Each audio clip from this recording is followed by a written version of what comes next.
경유 차량에 넣는 요소수를 요즘 구하기 쉽지 않습니다. 중고거래 앱에서는 원래 가격보다 5배 비싸게 팔리고 있습니다. 직접 만드는 방법까지 돌고 있다는데 차가 망가질 수도 있습니다. 정영재 기자입니다. 세종시의 한 주유소입니다. 요소수 좀 판매하시나요? 판매하는데 지금 다 떨어졌어요. 옆에 놓인 빈 통을 보여줍니다. 조금 전에 팔린 마지막 한 통입니다. 주문하신 지는 얼마나? 한 나흘 됐는데 아직 안 와요. 요소수가 남아있는 다른 주유소를 찾아갔습니다. 동나기 직전입니다. 한 달 정도 판매량 될 게 지금 풍경상에 나타 보니까 일주일 만에 다 소요진이 되고 있는 상황. 요소수를 찾는 차 한 대가 들어옵니다. 제가 오다가 3군데를 들렸어도 문득까지 갔거든요. 희망을 가지고 왔는데 그죠? 다행이네요. 요소수가 시장에서 모습을 감춘 건 중국과 호주와의 무역 전쟁 때문입니다. 국내 사용량 80%가 중국에서 오는데 요소수 원료인 석탄이 부족해지면서 중국이 수출을 옥죄고 있는 겁니다. 화물차 200만 대가 요소수가 없어 멈출 위기입니다. 300km마다 한 통씩 이렇게 10리터들이 한 통 정도 쓰거든요. 덤프트럭 같은 경우에는 일주일에 한 2-3개 정도 쓸 거고, 저 같은 레미콘 기사는 한 일주일에 한 통 정도. 요소수는 디젤 엔진에 꼭 필요합니다. 배출되는 발암 물질을 정화해 주는데 채워주지 않으면 시동이 꺼지거나 멈춥니다. 중고거래 앱에선 이미 기존 가격의 5배에 팔리고 있습니다. 인터넷에선 요소수를 직접 만드는 방법까지 올라오고 있습니다. 물에 요소 비료를 정해진 비율대로 섞으면 된다는 건데 자칫 사고를 부를 수 있습니다. 비료로 쓰이는 요소에는 포르말데하이드 같은 물질들이 코팅되어 있기 때문에 이는 불순물들이 그 요소수로 사용되었을 때는 차의 고장의 원인이 될 수. 이런 가운데 화물연대는 화물 노동자의 생존권이 위협받아선 안 된다며 조속한 대책을 정부에 촉구했습니다. JTBC 정영재입니다. 디젤차의 필수품인 요소수가 없어서 문제입니다. 당장 화물차뿐 아니라 건설 현장까지 멈춰설 수 있다는 얘기가 나오는데요. 요소수라는 건 간단하게 말씀드리면 디젤차가 움직일 때 나오는 발암 물질을 물과 질소로 바꿔주는 액체입니다. 배출가스를 줄여주는 겁니다. 원래 10리터에 10,000원 정도 했는데 요즘 물량이 워낙 없다 보니 온라인에서는 10배, 20배 비싸게 거래되고 또 파는 곳에는 새벽부터 수백 명이 줄을 섭니다. 먼저 지금 상황이 어떤지부터 정원석 기자가 전해드리겠습니다. 오늘 오전 6시쯤 강원도 원주의 한 요소수 판매장. 200명 넘는 사람들이 줄을 서서 번호표를 받고 기다립니다. 난데없는 교통체증에 경찰도 출동했습니다. 귀한 요소수 10리터짜리를 대량 방출한다는 소식에 사람들이 몰려든 겁니다. 아침에 거기 대기하신 분들이 어림잡아 한 200-300명 된 것 같아요. 가져온 물량에는 한계가 있고 하다 보니까 1인당 10개씩 한정을 해서 100명 순서대로 손등에 번호를 써주면서 자른 거죠, 순번을. 강원도 일대의 총판인 해당 판매장은 이날 창고를 개방해 재고를 다 소진해버렸습니다. 건설 현장에서 쓰이는 이런 굴착기와 같은 중장비에도 요소수가 필수입니다. 타이어가 달려있는 이런 중장비들은 일주일에 서너 개, 그리고 탱크처럼 트랙 형태로 되어 있는 더 큰 중장비는 하루에 이 10리터들이 요소수를 한 통을 쓴다고 하는데요. 요소수 풍기 현상으로 인해서 모든 공사 현장들이 현재 비상사태에 빠졌다고 합니다. 굴착기 기사인 정용대 씨는 2주 전쯤 요소수를 미리 구해뒀지만 다 떨어진 뒤가 벌써 막막합니다. 일 끝나고 저녁도 못 먹고 이제 요소수 때문에 다니는 거죠. 주유소마다 돌아다니고 이제 주유소도 없대요, 그게. 그러니 구할 길이 막막하죠. 일을 마친 뒤에는 요소수를 찾아 헤매는 이중고에 시달리는 셈입니다. 2015년 유로6 엔진을 도입한 이후 저감 장치에 요소수를 넣지 않고선 시동이 안 걸리는 디젤차가 많습니다. 그 기계 작동해가지고 요소수를 또 안 쓸 수 있는 상황도 된대요. 근데 그거는 이제 불법이잖아요. 그래서 우리들은 못하고 있는 상황에서 이게 환경부나 이런 데서 규제를 완화해가지고 디젤 승용차를 모는 운전자들도 불안해하고 있습니다. 5,000에서 6,000km마다 요소수를 채워야 하는데 지금 교체 주기가 됐다면 못 채울 수도 있기 때문입니다. 국내 기업들은 중국의 저가 공세에 밀려 2011년부터 요소 생산을 중단했습니다. 그때부터 국내 차량에 들어가는 요소는 대부분 중국산에 의존했습니다. 이 때문에 정부가 나서 막혀있는 중국 수입기를 뚫거나 다른 수입처를 찾지 않으면 물류 대란으로 이어질 수 있다는 우려가 나옵니다. JTBC 정원석입니다. 네, 앞서도 보셨듯이 이렇게 요소수가 모자라게 된 건 중국의 영향입니다. 우리나라에서 쓰는 물량의 97%를 중국에서 들여오는데 중국이 이걸 사실상 막아버린 겁니다. 갑자기 바꾼 중국도 사정은 있습니다. 중국은 석탄으로 요소수를 만듭니다. 그런데 호주하고 갈등을 겪으면서 호주산 석탄을 수입하지 않기로 했고 그렇게 석탄이 부족해지자 요소수도 자연스럽게 부족해지고 결국 요소수를 다른 나라로 수출할 때 검사를 꼭 받게 하는 식으로 수출기를 사실상 막은 겁니다. 앞으로는 그럼 어떻게 되는지까지 박성훈 특파원이 취재했습니다. 시작은 중국의 관세청 격인 해관총서의 공고였습니다. 화학비료 관련 29개 품목의 수출 검사를 실시한다는 내용입니다. 요소가 여기에 포함되어 있습니다. 지난달 15일 전격 발표된 조치에 요소 수출은 중국 항구에서부터 막혀버렸습니다. 요소가 석탄에서 추출한 성분으로 만들어지기 때문에 중국 정부가 석탄 수급난을 막기 위해 결정한 것이라는 해석이 나왔습니다. 호주와 관계가 악화돼 호주산 석탄 수입을 금지한 중국은 이후 심각한 전력난을 겪고 있습니다. 주중 한국 대사관은 사태 해결을 위해 중국 정부에 문의했는데 수출 금지까지는 아니라는 해명을 들었습니다. 지금 수출 검사 진행 중이고 새로 생긴 절차인데 절차에 따라 진행되고 있다. 그 절차가 이행이 되면 완료되면 수출하는 데는 제한하고 있는 건 아니다. 그렇게 이야기를 하고 있습니다. 이에 따라 주중 한국 대사관 측은 중국의 조치를 살펴보겠다는 입장입니다. 이와 동시에 대체 공급원을 찾는 방안도 진행되고 있습니다. 요소를 생산해서 판매하는 그런 기업이 중국의 국유기업인데 그 외에 다른 어떤 대체 공급처가 있을지 그런 부분에 대해서는 저희가 추가적으로 좀 파악을 하고 있는 그런 상황입니다. 중국의 요소 수출 검사가 시작된 지 벌써 18일째. 수출 검사는 아니라는 중국이 과연 얼마나 요소를 통관시키게 될지 이에 따라 중국의 속내를 알 수 있을 것으로 보입니다. 베이징에서 JTBC 박성훈입니다. 요소수 부족이 우리 생활 전반을 흔들고 있습니다. 업계에선 이달 말이면 재고가 바닥날 걸로 보고 있습니다. 이대로 가다간 화물차와 중장비, 농기계에 이어서 집으로 오는 택배 차량까지 멈춰설 수도 있습니다. 하지만 정부는 요소수가 지금 얼마나 남아있는지 정확히 파악하지 못하고 있습니다. 사회 안전망도 위협받고 있습니다. 이 추세가 석 달 지속되면 소방차와 경찰차가 무더기로 멈춰설 수도 있습니다. 첫 소식 정영재 기자입니다. 화학사고에 출동하는 고성능 화학차입니다. 디젤 엔진이 들어간 10톤 화물차를 개조해 만든 겁니다. 계기판을 보니 요소수가 절반 정도밖에 남지 않았습니다. 창고에서 요소수를 가져와 넣습니다. 10리터가 금세 들어갑니다. 저희는 요소수 게이지가 차량별로 좀 상이하긴 하는데 보통 60% 정도 내려와 있으면은 저희 10리터들이 요소수 한 통을 넣어 사용하고 있습니다. 불을 끄는 펌프차부터 구급차와 구조대 버스까지 소방차 대부분이 요소수가 꼭 필요한 대형 디젤 차량입니다. 이 40톤의 굴절 사다리 차에도 요소수가 들어갑니다. 도난을 막기 위해서 이중으로 잠가 놓는데 이렇게 열쇠를 넣고 돌려야 주입구가 열립니다.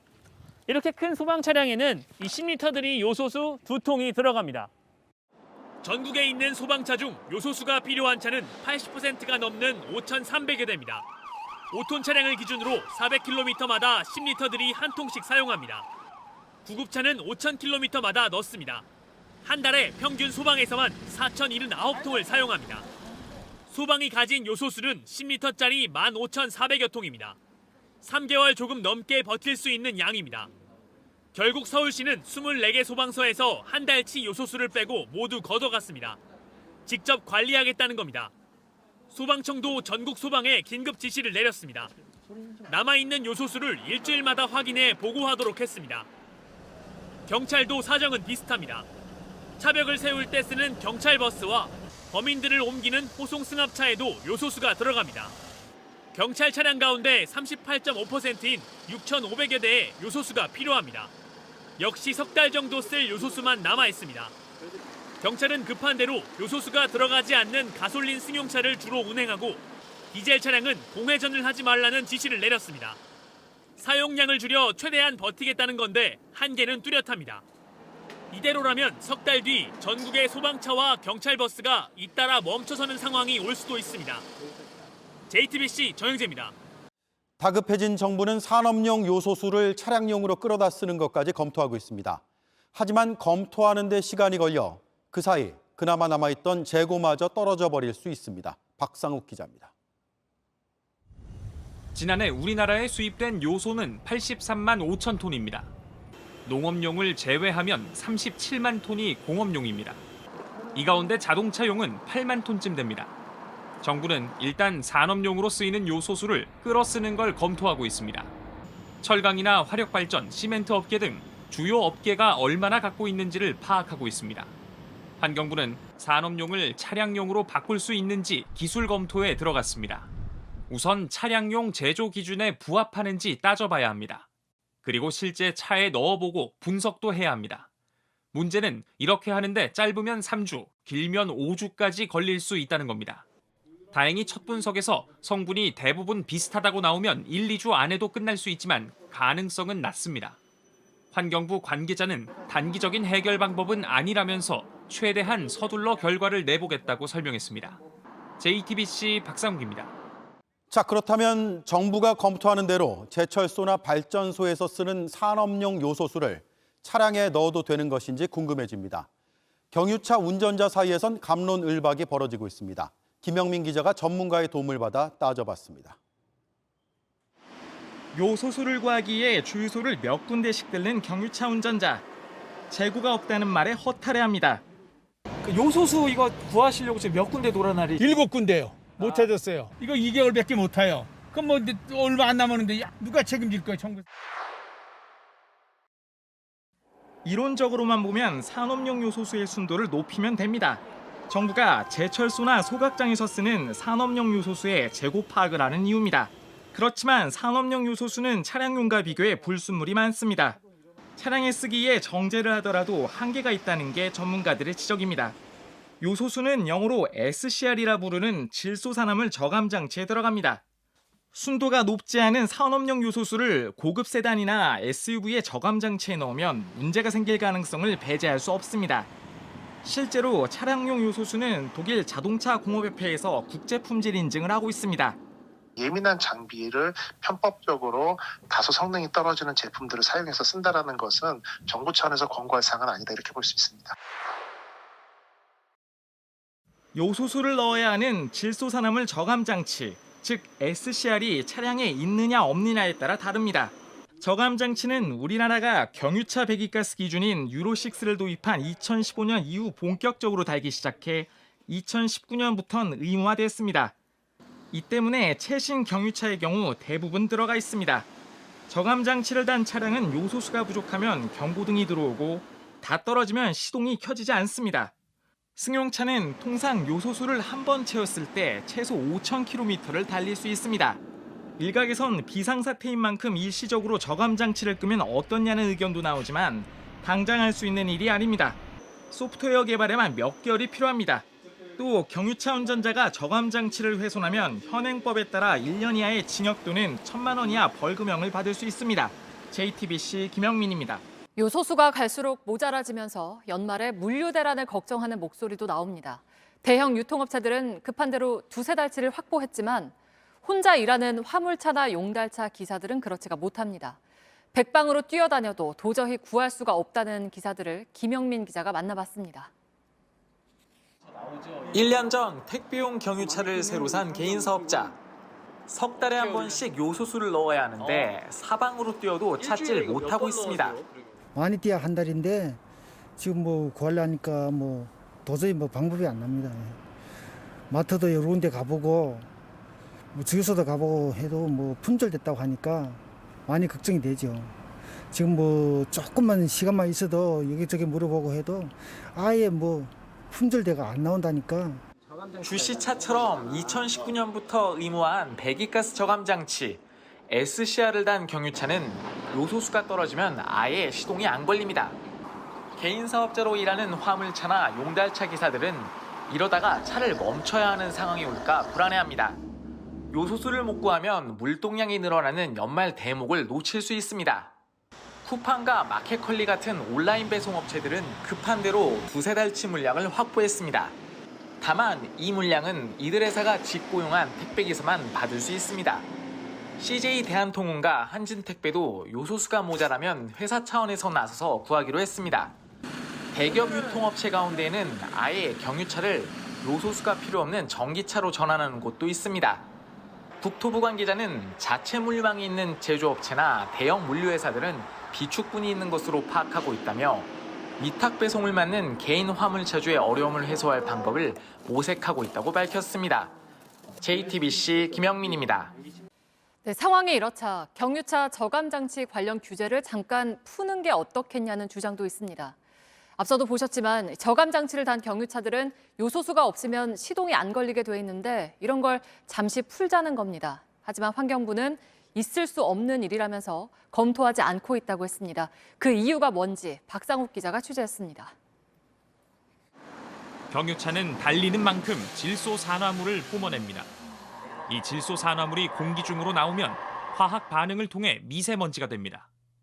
요소수는 질소산화물을 줄여줍니다.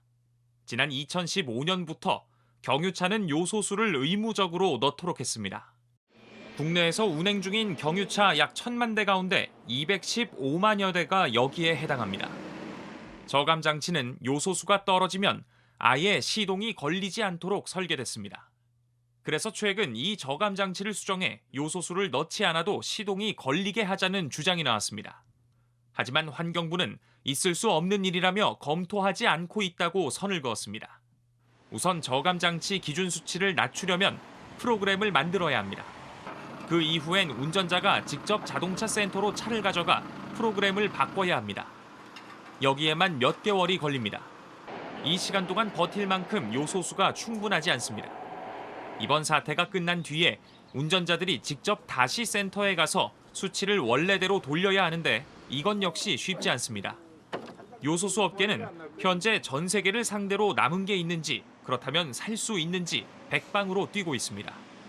한 관계자는 11월까지만 버틸 수 있다며 중국 수입을 다시 푸는 것 말고는 다른 해결책이 없는 외통수인 상황이라고 말했습니다. 한편 환경부는 산업용 요소수를 차량용으로 쓸 수 있는지에 대해 이르면 15일쯤 결과를 내놓겠다고 했습니다. JTBC 박상욱입니다.